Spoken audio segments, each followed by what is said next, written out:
My name is David. I lived with Ellie for 6 happy years, and all this time, I considered her my angel. We made plans together, kept a close eye on finances, and prepared to buy a house to finally start a family. I was sure that our love was indestructible. I worked remotely, running a small cybersecurity firm. It gave me the freedom to spend a lot of time with Ellie, discuss our future, and plan my life. But something has changed in the last few months. Ellie, my always cheerful, smiling wife, who used to be able to support any conversation, suddenly became withdrawn. She came home from work, but it seemed that her thoughts were somewhere far away. Every evening spent together turned into an empty formality. One day I asked her what was going on. She just sighed and said she had a lot of work to do, especially since the new vice president was appointed. His name was Richard Jones. The staff couldn't stop talking about him.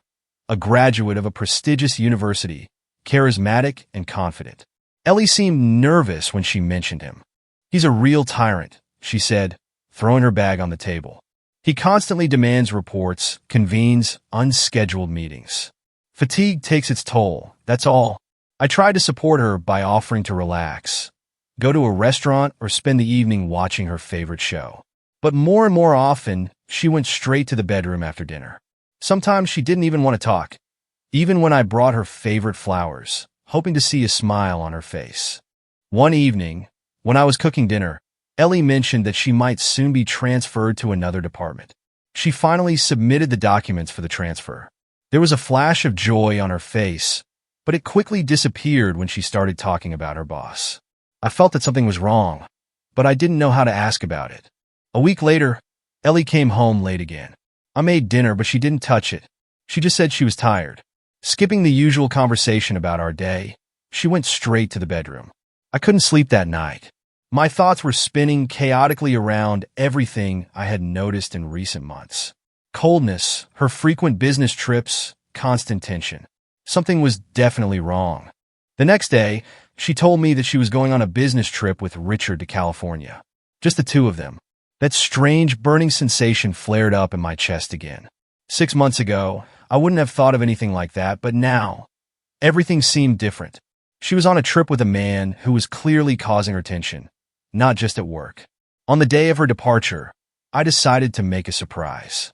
I bought a box of her favorite candies and came home early. It was about noon, and I was sure that I would find her at home packing her suitcase. But the house was empty. I went into the bedroom. Her suitcase was on the bed, and next to it was an elegant dress that I hadn't seen her wear for a long time. The last time she wore it was on one of our anniversaries. It was hanging on a hanger, as if it was preparing for something more than just a business trip. My gaze fell on the slightly unbuttoned suitcase. Without knowing why, I went over and looked inside. Things were neatly folded, as always, but one detail caught my attention. In the corner, there was a small, transparent bag with new bright purple underwear. It was unusual. Ellie hadn't bought such clothes for herself in a long time, especially for business trips. I also noticed a pack of condoms in the side pocket. My hand trembled. Everything I hadn't wanted to admit in the last few months suddenly became too real. I sat on the edge of the bed, staring at the suitcase in shock. My heart was beating faster. My wife was preparing for a trip with another man, and I couldn't ignore the obvious anymore. When Ellie returned from a business trip, something changed in her. An indescribable lightness appeared in her gait, confidence in every movement. I tried to convince myself that everything was fine, that it was just my fatigue, but doubts gnawed at me from the inside. We hardly spoke in those days. She seemed calm, even too calm, as if nothing had happened. But I knew something had happened, even though the evidence was still circumstantial. Every step she took, every glance she cast at me, now seemed suspicious.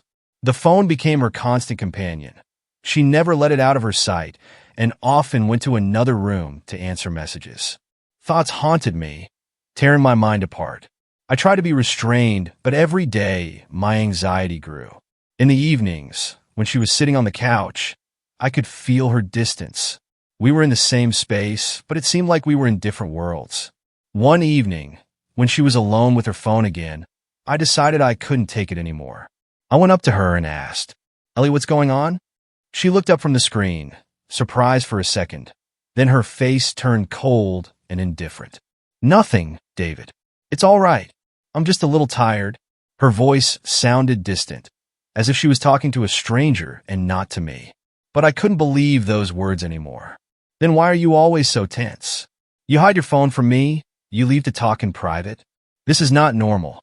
Ellie sighed, closing her eyes. "David, don't start. It's just a job. Richard and I have a lot of new projects, and I'm under a lot of pressure. You know how it is? With Richard, it's him again." Every time she mentioned his name, something inside me shrank. "Maybe it's time to think about changing jobs?" I suggested, trying not to sound too insistent. "I can see how exhausted you are. We could go back to our plans, focus on our family, on our future." She stood up abruptly, throwing her phone on the couch. "It's not that simple. You don't understand, David. I need time to figure it out. I can't just leave." Her answer took me by surprise, leaving me speechless. We didn't continue the conversation. She went into the bedroom, slamming the door. A week has passed. Ellie went on another business trip. I was sitting at home trying to focus on my work, but my thoughts kept coming back to her. Her strange behavior, the phone, that damn Richard. I decided that I could no longer live in the shadow of doubt. I needed to know the truth. I didn't sleep that night. I was sitting in front of the computer, going over everything that had happened in recent months. I remembered one of my clients, whom I helped install a surveillance system in his office when he suspected his employees of leaking information. Then I thought it was a great idea. It could help me find out what was really going on with Ellie. The next morning, I ordered a set of surveillance cameras. Our house was already smart enough, and I knew how to discreetly install cameras in places where Ellie wouldn't think to look. A few days passed, and the cameras were installed. Ellie went back to work, and I activated the system. I could keep an eye on the house directly from my phone. At first, I just watched her come home and cook dinner, but one evening, everything changed. She came in late. I watched her through the camera as she carefully took off her shoes, as if she didn't want to attract attention. She went into the bedroom and took something out of her bag. The camera recorded her movements. She opened the suitcase and took out something, but I couldn't see what it was. At that moment, it seemed to me that my heart had stopped. Her phone rang. She looked at the screen and answered immediately. I couldn't hear what she was saying, but I could see her expression, the smile she was trying to suppress. It wasn't the Ellie I knew. This was not the wife who used to share all her thoughts and feelings with me. Her voice at that moment was soft but confident. She spoke in short sentences, laughing. I realized that I couldn't stand the uncertainty anymore. I needed to find out who was on the other end of the line. I waited until she was asleep. Now she slept with her phone under her pillow, which she had never done before. I waited for several hours until she fell into a deep sleep. Carefully lifting the pillow, I took her phone. My heart was beating so loudly that I was afraid she might wake up and hear it pounding. The phone was locked, but I knew her password. It hadn't changed all these years. When I opened the screen, I immediately went to her messages. What I saw made me freeze in place. The last messages were from Richard. Warm, even intimate. They were discussing something personal, obviously unrelated to work. The last message left me dumbfounded. "I can't wait for our next meeting. I hope you'll wear those underwear." A wave of anger and pain swept over me. My world collapsed at that moment, but I knew it was just the beginning. When I closed Ellie's phone and put it back under my pillow, I didn't feel like the same person anymore. Pain, betrayal, rage, everything was mixed up in me, but at the same time a plan began to form in my head. An ordinary outburst of anger could have led to a quarrel. Maybe even something worse, but I decided to act differently. If Ellie wanted to play games, she had no idea who she was messing with. The next morning, pretending that everything was fine, I made her breakfast. She looked a little tense, but she didn't say a word. The silence spoke louder than any words. When she left for work, I sat down at my desk and wrote a short note. Impassive, cold, but precise. "I hope you like your new underwear. Now I understand why you've changed in recent months. Obviously, you don't need me anymore. When you come back, I'll be gone. And believe me, you'll never see me again. I was ready to give you my whole life, but you chose betrayal. Let this be your last lesson." I folded the note carefully, got up, and walked over to Ellie's suitcase. It was still standing on the bed, open and carelessly packed. She went to the office thinking that I wouldn't notice her true intentions, but now I had proof. I was going to leave a note where she would definitely find it when she was getting ready to meet her lover. Opening the suitcase wider, I began to shove the note inside. But then my gaze stopped on something strange. There was a small black box under the neatly folded clothes. I had never seen this box before. Curiosity got the better of me, and I carefully picked up the box. She was unusually heavy for her size. Slowly opening it, I froze. Inside were intimate toys, each carefully packed. A wave of anger and disgust swept over me. Not only did she plan to cheat on me with another man, but she also prepared in advance by buying all these things. I carefully put the box back in its place, feeling the rage growing in me with every second. I took out a few more things from the suitcase. Under the clothes were stockings, sets of lace underwear that she hadn't worn for me in 2 years, and several more boxes with similar items. Now, everything has become clear. I sat down on the floor, clutching the note in my hand, but I already realized that just leaving it in the suitcase would not be enough. A mixture of emotions boiled inside. Anger, despair, humiliation. At that moment, I realized that I had to do something more, something that would forever leave a mark on her memory of how I felt now. I carefully attached the note to the sexiest set of underwear I found, the purple set I'd seen before, and a pack of condoms lying at the bottom of the suitcase. It all seemed like sick, twisted irony, and I couldn't help but smile bitterly. When Ellie came home from work, I knew I had to stay calm. She looked tired, but her gaze was distant again. I asked her how her day was, and she just nodded and headed for the bedroom. It was another night of silence that I couldn't take anymore. The next day, she went on a business trip again, and I realized that this was my last chance. I left the house before her, avoiding unnecessary questions, and went to my sister. I needed someone to talk to, and Jenny was the only person I could trust. I told her about my plan, the note, and what I had discovered. She looked at me in shock. "David, are you seriously going to leave her after all this? Maybe you should just talk to her." Jenny was obviously hoping that I would change my mind. "To talk? Do you understand what she's planning? It's not just a passing fling, Jenny. She's going to sleep with him, and I'm not going to wait for her to come back and lie to me again." We discussed everything over lunch, and, to her credit, she supported me, although there was doubt in her eyes. I knew that my sister was always on my side, but she was also against drastic measures. However, my doubts disappeared as soon as I remembered Richard's message. When I got home, Ellie had already left. I didn't know how she would react when she found my note, but it didn't matter. Her reaction was important. I wanted to make sure she understood the seriousness of her betrayal. A few hours passed, and I decided to check her location through the app on her phone. She was at the airport.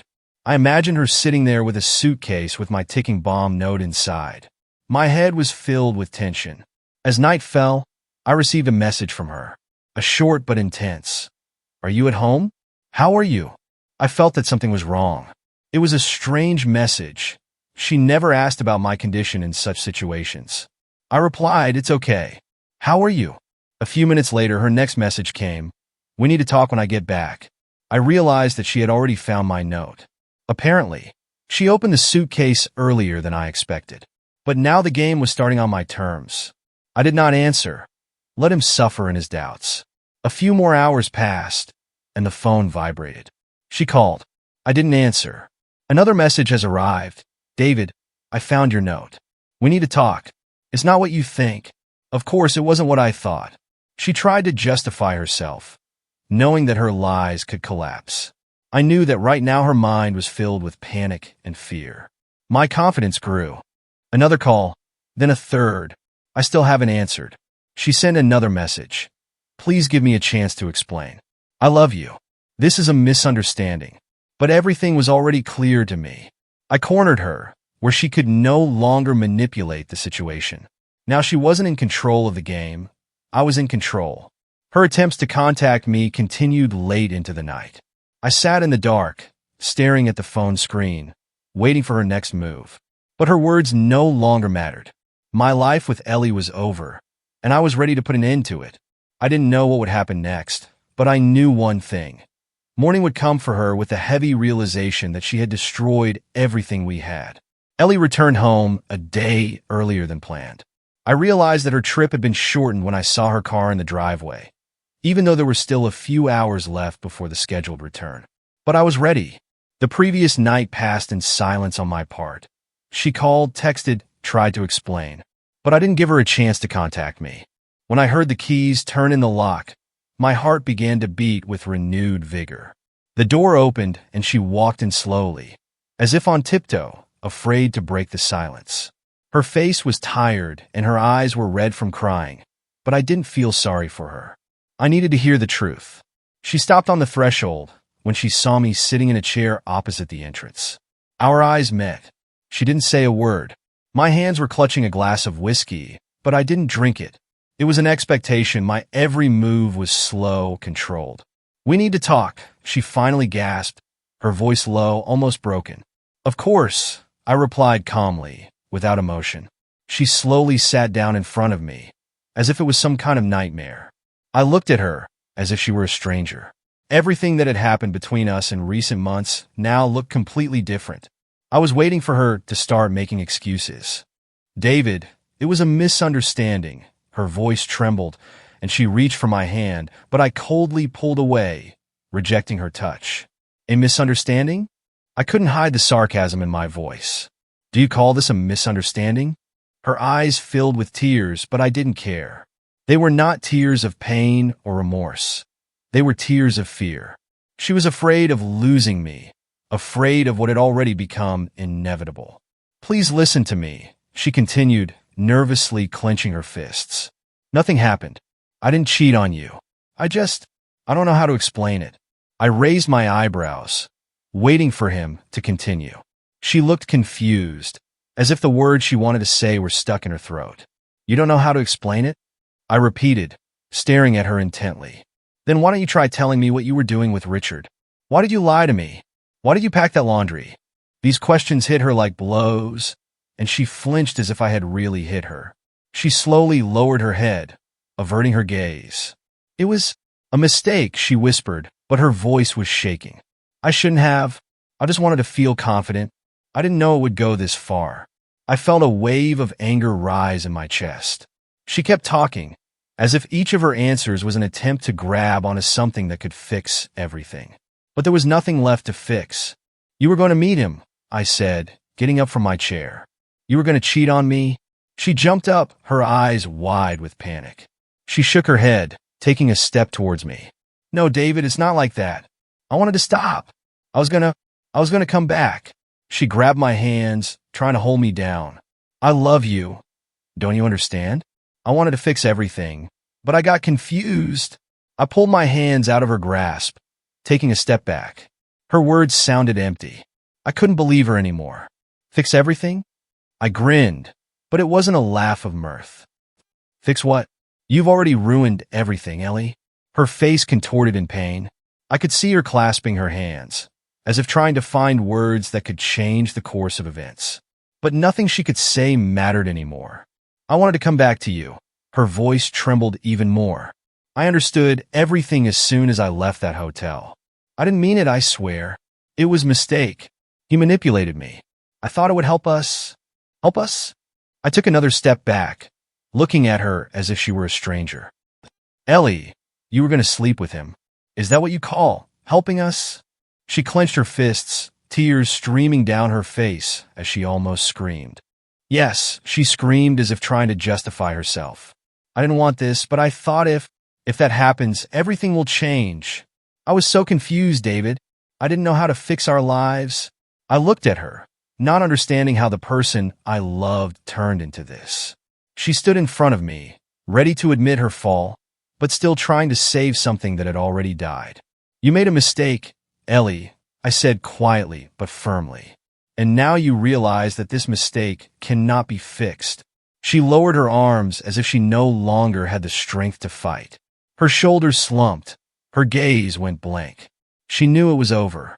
After Ellie left the house in tears, I felt a strange mixture of relief and emptiness.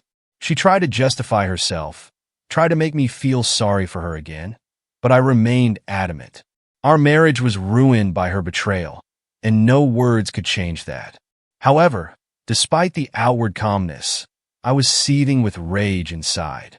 I knew it wasn't enough. Forgiveness was impossible, and I needed to see this through to the end, but not with her. She was just a consequence. Richard was the root of all the problems. I spent the whole night at the computer. As a cybersecurity specialist, I knew exactly how to find the information I needed. I wasn't going to let him get away with it. I had a plan, and that plan included the most sophisticated destruction of Richard's career and life. He should have felt the same pain as me. The first step was to hack into his personal devices. It took less time than I expected. Many people, despite their status, often neglect data protection. I got access to his emails, messages, and, most importantly, to the corporate network. The access was complete, and now I knew about every business and personal conversation he had. Richard had no idea that his every move was being watched. I felt like a predator watching my prey. The next morning, I had enough information to get started. His business was connected with important transactions that could destroy the company's reputation if they became known. One of these transactions involved a major financial fraud that could have cost the company millions of dollars. He corresponded with a business partner, discussing how to hide the details of the operation. I couldn't believe my luck. It was the perfect weapon against him. I copied all the emails and started preparing for the next step. I anonymously sent them to several major news agencies and influential figures in the financial world. This was just the beginning. I wanted Richard to not only lose his job, but also face criminal charges. A few days later, an article appeared in the news. The vice president of the company is accused of financial fraud. I knew Richard was sitting in his office, desperately trying to figure out how this happened and who could have leaked such information. But he didn't even realize that he had been followed for months. Meanwhile, I continued to observe his actions. He urgently had to hold a meeting with lawyers and the company's management. I secretly joined their video conference, unnoticed by everyone, of course, and watched Richard desperately trying to protect himself. But the evidence was too convincing. The company has started the process of firing him. But it wasn't enough. I knew he was married and had children.